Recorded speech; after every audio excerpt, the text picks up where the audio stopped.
Update now on the situation in Iran, and there's been a series of Israeli strikes across Iran in the past few hours, including the Fordow nuclear facility, which the Americans targeted 24 hours ago, as well as the Evin prison in Tehran. Let's get an update from Ali Hashem, our correspondent on the ground, who's in the Iranian capital. Ali, bring us up to speed with the latest and these sites and targets that Israel has hit this Monday.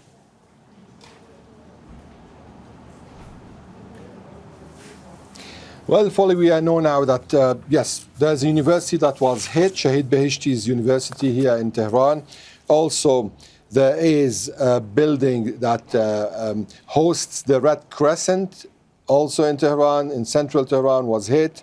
There was no hit on the national broadcaster. This was denied now.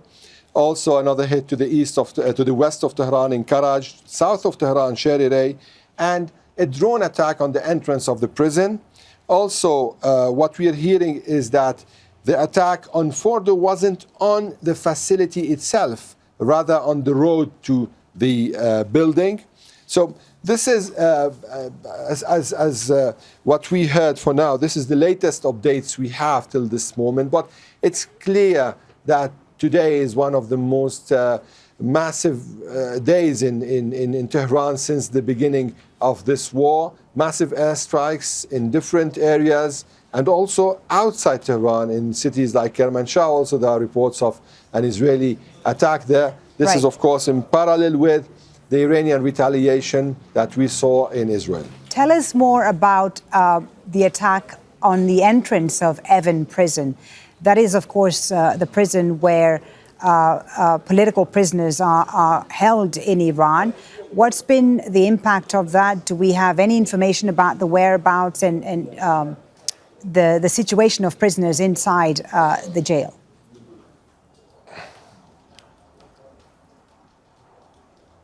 Well, it's clear it's a small attack. The Israelis wanted to send a message through this attack on the entrance of the prison. It's a mini drone.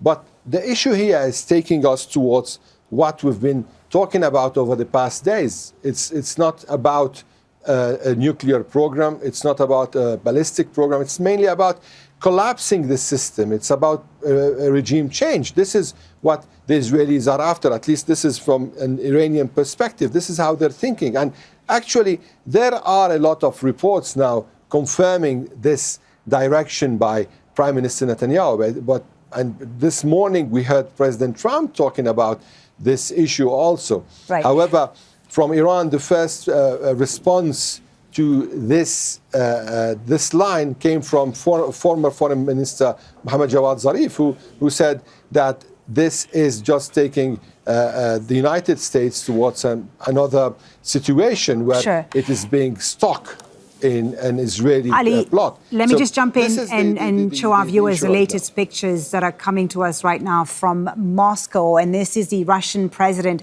Vladimir Putin, who's meeting with the Iranian Foreign Minister Abbas Araghchi.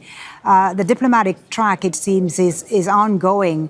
Ali, can you tell us what the expectations are from the Iranians right now?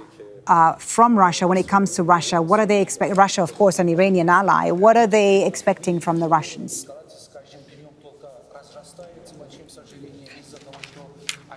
Well, it's more much accurate to say Russia is a partner, a strategic partner of Iran. However, this alliance wasn't yet tested or checked well, especially in such a situation. The Iranians are trying right now through diplomatic means, which is the parallel path they are adopting right now, to create a kind of a consensus, especially within countries that are on the odds with the United States or have a critical position towards the United States or feel a kind of threat from the United States. Yesterday he was in Istanbul. Today he is in Russia.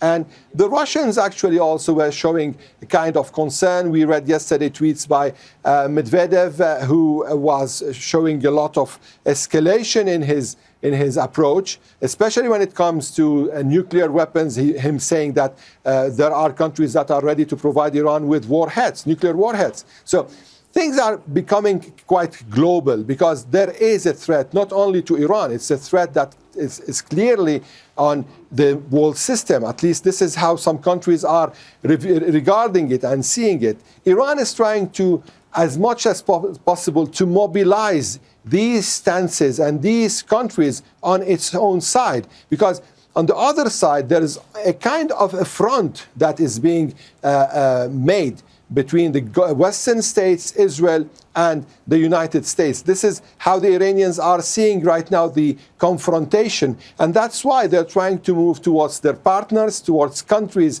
that have intersections with, and make this mobilization in a way to have a diplomatic battle just in parallel with the military battle. Ali, thank you for the update for now. Ali Hashim live there in Tehran. Make sure to subscribe to our channel to get the latest news from Al Jazeera.